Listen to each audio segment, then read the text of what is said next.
Hello everyone and welcome back to Motorcast. I'm your host Matt, and once again I am joined by Matty, and here today to talk about the fourth round of the British Touring Car season at Oulton Park, and obviously we will start in qualifying here. Obviously Matt Neal on pole. Do you think that was a particular surprise? Obviously he's had pole already this season, so were you shocked by that, or do you think not really too surprising based on how well the Honda's done this season so far?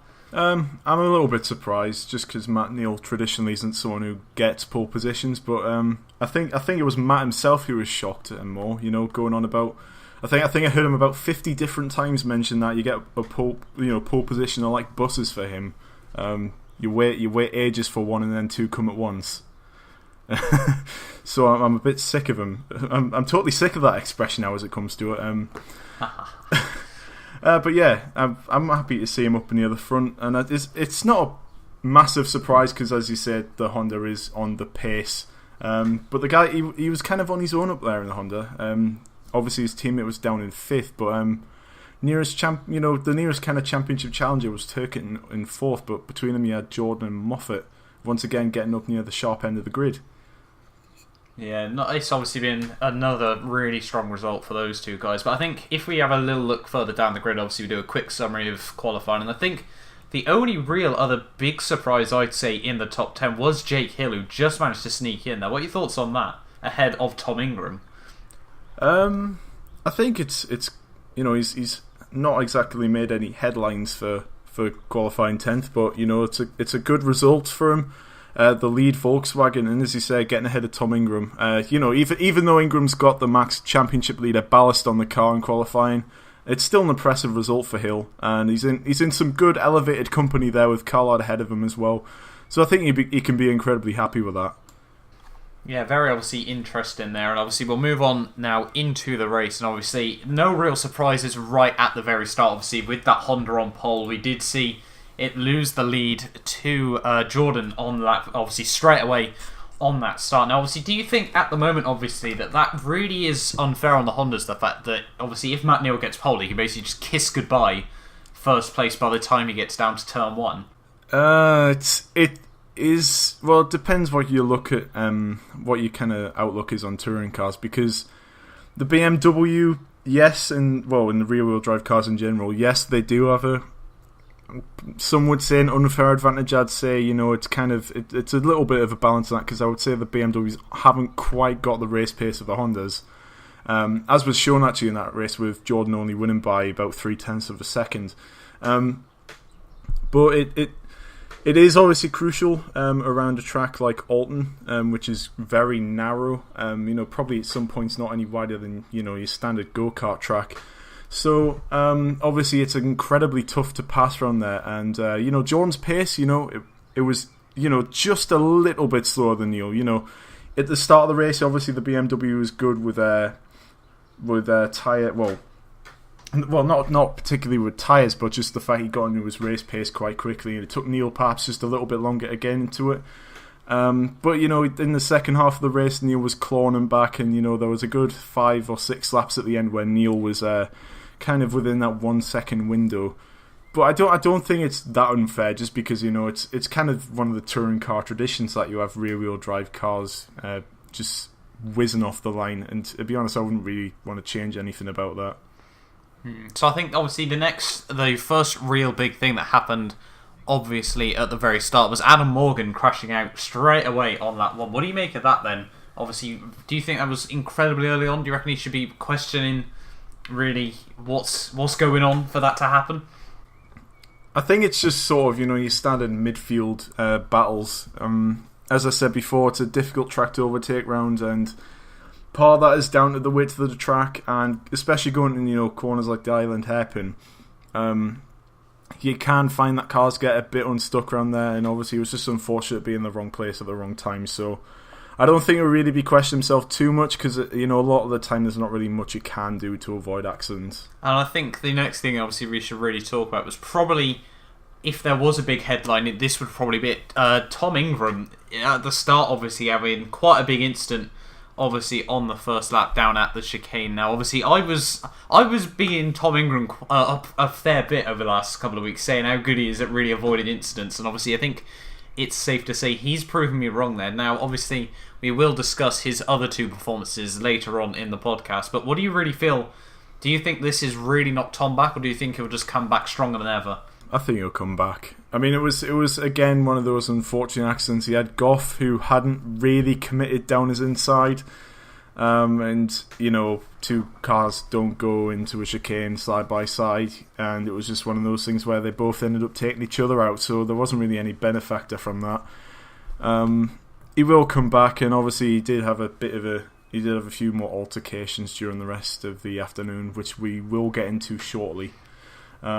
But he's a strong character, and he's got a good car. And at least now, I guess, if you think about it, he hasn't got the championship ballast to run at Croft, which again can be a little bit of an accident hotspot, and with kind of the same thing the track has the same characteristics as Oulton. So hopefully he can get himself up near the front and keep himself out of trouble this time. I think the next thing, obviously, we should talk about is something, once again, that we've been saying all season. Ash Sutton had an absolute blind of a race. And obviously, right at the very start, he was being very, very strong. But I think we should talk about, obviously, later on into the race, his move around the outside of Colin Turkerton into the final corner and then straight past Aidan Moffat at turn 1. What did you make of that?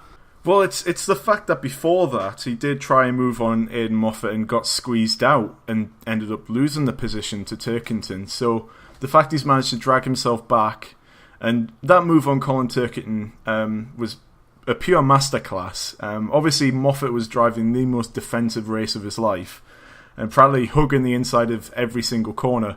And it was just one of those things where Sutton, noticed that Turkington was going to get boxed behind Moffat and just went sailing around the outside. And then that overtake around Moffat at the first corner was just... it was a classic move, and he's really done us proud, and he's kind of showed that the Subaru isn't the pig of a car that everyone seems to be making out to be. No, I think we saw Moffat causing this train that was basically all of the first race long, and someone that we really haven't spoke about much this season actually did not get involved, and that was Matt Jackson, and he actually ran wide later on into the race trying to pass Moffat, and Collard got past him. What did you make of that? It's just a classic opportunistic move from an experienced racing driver. I don't think Matt can be... he'll be disappointed that he lost the position, but under the circumstances, you've got to take chances trying to get past the slower drivers. So I don't think you'll be too disappointed.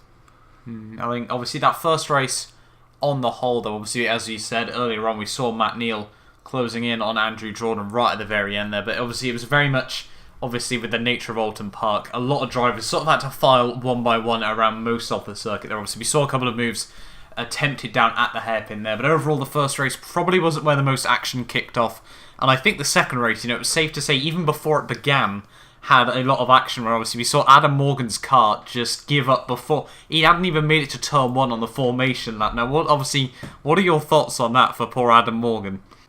It was a spectacular vehicle fire. I don't know what the issue was. I think there was talk of it being perhaps a fuel pump that had just let go. Certainly looked like it could have been. But obviously a very dramatic way to go out of a race. And, seeing the swirling vortices of fire coming out the bonnet certainly made for quite a sight. He fortunately did get out of the car with no problem at all. I think a little bit shocked from it afterwards, but he did have to end up missing race 3 because of that, just because of the fire damage. So, yeah, a bit of a strange one, that. So, obviously, I think the next thing we should talk about, obviously, we had Adam Morgan, on pole there in the second race. Not Adam Morgan, his engine blew up before it even started. Andrew Jordan, on pole for the second race. And obviously, he was able to get off to a fairly clean start once again. Obviously, I think it's safe to say the action sort of happened right behind me. Obviously, we saw Ash Sutton get past Neil as well as Rob Collard, obviously very, very early on in the race. Obviously, what do you make, obviously, for poor Matt Neal there? Because obviously it does seem that car basically just goes backwards in the early stages. I think it less had to do with the car being bad off the line, more to do with the ballast of winning a race. It's an extra 75 kilos. What was he running in he definitely wasn't running near that much. In fact, he could have been ballast free in the first race. I'm not quite sure. But yeah, I think it's more the effect of considerably more ballast in the car, more than anything else. And the fact that he still managed to keep it on the podium, I think that's a job well done. But the standout was obviously Sutton and Collard, who just waltzed away from the rest of the field. I think perhaps a little bit down to the starts, and Matt Neal holding a few cars up at the end. But I think there wasn't really any competition in the second race except for Sutton and Collard. Yeah, and obviously I think once again we're going to have to talk about the golden boy Ash Sutton. Obviously he was running a lot of ballast in that second race there and was obviously able to hold on ahead of Rob Collard right to the end. Obviously there were a phase sort of around lap 12 where it was looking like Rob Collard could get past Ash Sutton. Did you think that he would be able to make that work, or obviously did you think that Ash Sutton was able to park the bus that is the Subaru so far this season? I would have fancied Collard to have a go get past him, but it's even though Sutton is relatively new to the championship, he's shown that his racecraft is top notch. So I think he would have held on. I think obviously the next thing that definitely needs to obviously be spoken about was Matt Neal and Gordon Shedden really sort of teaming up against Andrew Jordan. Obviously we saw that very obviously not picturesque, but obviously just something that will always stick in your mind, where they were going 3 wide down towards turn 1, and obviously then we saw the massively late dive by Gordon Shedden down into Cascades there. What did you make of that move? I thought it was a bit naughty from Shedden, personally, and I'm kind of a bit surprised the stewards didn't take a little, they didn't look into it more. I thought they may have taken some action from that. Despite the fact that the BTC stewards are known for being, more lenient than stewards perhaps in FIA series, but it did force Jordan offline, and it did allow, Shedden did gain an advantage from it. I guess you can decide amongst yourselves whether you think that deserves a penalty or not. I think it's it's very much on the line, and I was expecting him to get a penalty, but obviously the stewards decided differently. Now, obviously, we saw right at the very end as well, though, Shedden letting Neal through, right at the very end of the race. Were you surprised by that, or did you think, that was only fair from the team? Obviously, they're quite renowned for obviously being a team that obviously thinks about the long game a lot more than, say, many other teams would. Obviously, both Neal and Shedden have a huge amount of experience in the championship. So were you surprised that, that Shedden didn't go, nah, actually, I'm alright, I'll take the extra points? Well, there's been a situation in Oulton Park before where one of the drivers decided, nah, I want all the points, and that ended up with both the cars off at the last corner on the last lap at Oulton. So they perhaps were looking back to that and not really wanting the repeat of that. So I don't blame them for, just allowing Neal through. I think the last thing as well, we should probably just touch upon, obviously we already spoke about Tom Ingram having an abysmal first race, and then obviously the second race got even worse after a crash with Cole. Obviously they were both out after that as well. Now obviously this really, I would be surprised if this hasn't obviously knocked Tom Ingram back. If I'm not mistaken, he can barely make it into the third race. Obviously this happened sort of halfway through the race though, so obviously do you think he was at blame for that incident, or do you think obviously he was just trying to recover the race weekend? I think there was probably a little bit of trying to recover what had been lost, and maybe a little bit of impatience. But I mean, you've got to try moves when you're down the back, and it's not like you had race 1 as well. Often with drivers, if they have a poor qualifying, it's not the end of the world, because if they can make their way through race 1 and race 2, they've often got a shot for race 3. So it's like with Tom Ingram, since he didn't have race 1 to help him out. He then had to do all the work in race 2 to try and get himself at least in a half decent position for race 3. So, I think an accident was probably on the cards in that case then, and it's just one of those things, and it's unfortunate for Cole, obviously, but he's down the back anyway, and it's not an excuse to take out a person down near the back. For getting in your way. Obviously they've got a race to fight as well. Maybe Ingram was just a bit too impatient for him. So I think obviously we did see Ash Sutton there getting the fastest lap in that second race, the only guy to manage to get into the 26. They're obviously quite impressive with the amount of ballast obviously he had on that car. But let's move on then into race 3 there. And already before the start, once again, it was looking like Matt Jackson had issues. Obviously, they were trying to do an interview with him on the warm-up lap, but he had to completely bail out on that as he was trying to talk to the team to obviously try and fix the car. And obviously, did you think at that point, from how worried he was really sounding, did you think that, that was basically his race over before it even began? Absolutely. You could see it in his eyes that it's the fact as well, like you said, that they effectively had to cancel the interview halfway through, just getting the team on the radio saying, the car's potentially got a problem. Obviously, going through all the systems and trying to do a control delete, and it seemed to work. The car did get off the start of the race, so I guess it's a difficult one, but it was a weird thing to see on the formation, that obviously having to cut the interview short. Not something we've seen before, or at least not something I've seen before. 2 races in a row where we saw drivers before the race even began to have issues there. Obviously those 2 guys will not obviously be very happy with that. Obviously 2 massive dents overall in their season. But I think obviously the main piece of action we saw from race 3, and obviously we just spoke about this, about the Honda boys obviously very much able to team up with each other. And I think obviously this was shown probably at its best against if I have a look further down the grid, Josh Cook, obviously very early on in the race. And obviously we did see Matt Neal giving him a couple of, let's be fair, quite big taps, and that actually completely broke the suspension, if I'm not mistaken, on that Ford. Now obviously, what did you make of that? Do you think he should have been penalised for that, or do you think that was just racing? I think it wasn't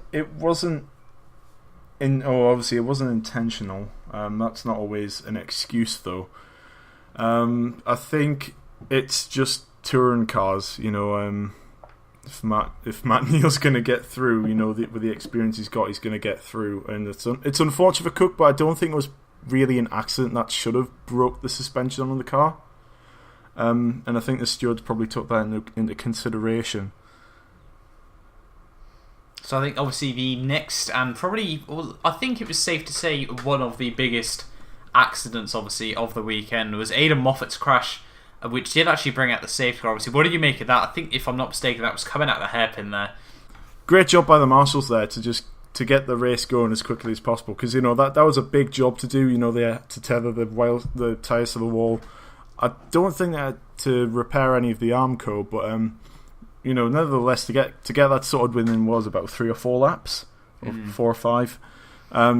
Credit to them, and it kept the racing going for longer than I anticipated it would. But yeah, it was a massive collision, and to get away with that, with he's kind of fortunate that it was also race 3 as well. If that were to occur in race 1 like it did with Ingram, that would have been weekend over. So he's still gotten away with some solid results. So I think he'll still be happy, regardless of the crash. And obviously that did leave us, once the safety car came in, with 5 laps of racing left. And obviously you've just mentioned Ingram, and unfortunately for him, it's safe to say that chicane isn't his best friend in the world, as he span off again there.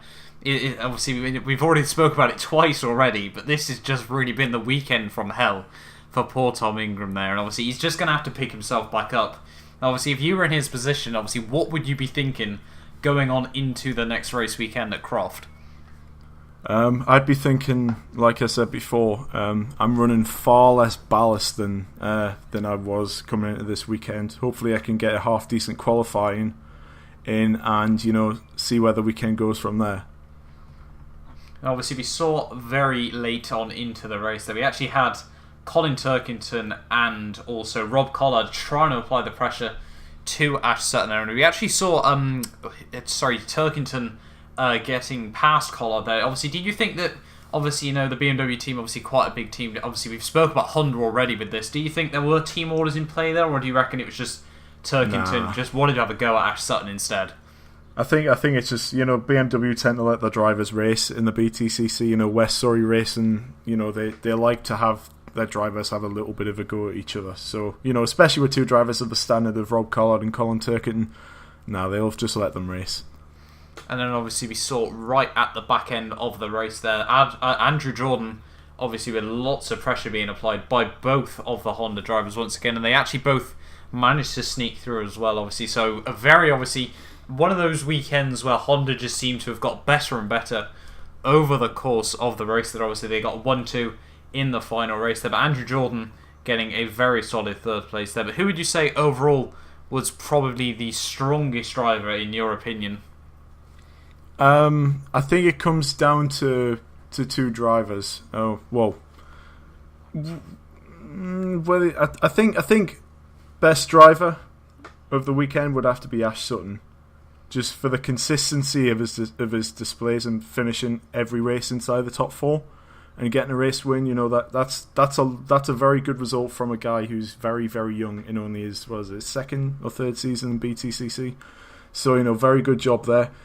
And then I think Shedden as well. You know, obviously though I think personally he was a bit fortunate not to get a penalty, but you know, in terms of points scored and you know the advantage he's gained over his championship rivals, that you know, it's kind of a decent advantage he's gotten himself now over it's not Tom Ingram in second anymore. I think who was it? It's Rob Collard in second now, 16 points back. You know, 16 points, it's not too much, but, you know, every little helps. And, you know, from a solid weekend and getting a race win in race 3, you know, it's perhaps these results that we'll look back on at the end of the year and think, yes, that's where Gordon Shedden, you know, won the championship. Now, obviously, after those 3 races, obviously, this left the title. And I think so far you can already see, I'd say probably a front 6 sort of emerging in these early stages. We've got Gordon Shedden at the top with 157 points, Rob Collard on 141, then Tom Ingram, even after those 3 appalling races, still on 132 points. And obviously when I originally saw that, I was quite surprised, you know, that he's still up in 3rd place. Would you say that he's quite lucky to still be in, let's be fair, quite a strong position overall? I think that just pays homage to the car that he's got and the start of the season he's had, that he's still in a really good position despite having an absolutely catastrophic weekend. And you know, with the way luck goes, he shouldn't be due another weekend like that for the rest of the season. But obviously, luck is a thing that doesn't really go on statistics. It just comes, and sometimes it just punches you in the face. And hopefully that doesn't happen to Ingram again, but because personally I'd like to see a straight fight between, you know, the top 5 or 5 or 6 that we've got now, who I think realistically can take the championship. And if we run down through those final 3 of the top 6, obviously we have Tom Ingram on 132 points, then Colin Turkerton on 126, Matt Neal on 124, so obviously quite close between those two. That so far this season, I wouldn't say they're the number 2 drivers, but obviously their teammates are both just ahead of them there. And down in 6th place now, and I think the last guy that sort of has got an outside shot at the title so far is Ash Sutton on 112 points there. So obviously moving on next time into Croft, who are your predictions for the guys that you think will probably win races or will massively struggle out of those top 6? I think the person in the strongest position at the moment is Ash Sutton, considering he's running less ballast than the rest of his championship rivals. As well as that, I think we forgot to mention, coming into Oulton, the Subaru and I think it was the Ford as well, were both allowed to run more boost on the turbos, so that will probably come into play in Croft a bit more, where top speed is perhaps a little bit more important. So I could see Ash Sutton going up near the top with a strong result. Also keep an eye out for Andrew Jordan as well. With it, you know, the car isn't on as much ballast as the other 2 BMWs, so he might at least out-qualify his 2 teammates. Ingram, you know, he should be qualifying in and around the top 10 and, you know, looking racy in perhaps race 2 or race 3. But I think Shedden's going to struggle, because I think this is going to be the first time he's run the full 75 kilos in the first race and in qualifying. So you might even see that Shedden struggles to make it into the top 10. Yeah, obviously very interesting. Obviously Croft, a track that is known for throwing up some obviously surprises. But hopefully, you know, you guys have enjoyed this podcast, obviously from round 4 of the season. Don't remember to come back after Croft race on the 10th and 11th of June for when we discuss that race, guys. But hopefully, you know, you have enjoyed this. If you have not subscribed yet, we would all on the team recommend you do so, obviously, for more Motorsport podcast, guys, and we will see you next time.